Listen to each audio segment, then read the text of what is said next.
Hello guys, welcome back to this channel. In today's video, I'm going to show you how to evaporate and unevaporate items in Fish at the game of Roblox.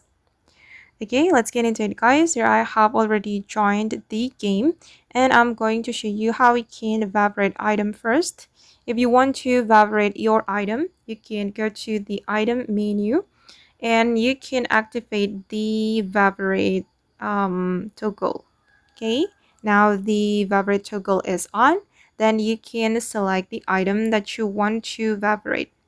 I have already evaporated two items, my angelfish and also seashell, and I'm going to evaporate this one, shiny pygmy gabby. Okay, and you can just click on the item that you want to evaporate and turn off the evaporate toggle.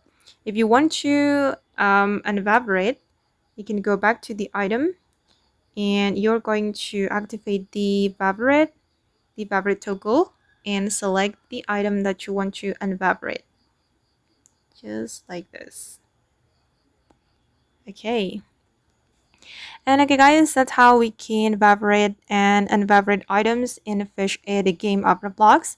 I hope this video will be useful for you. Thank you so much for watching and bye!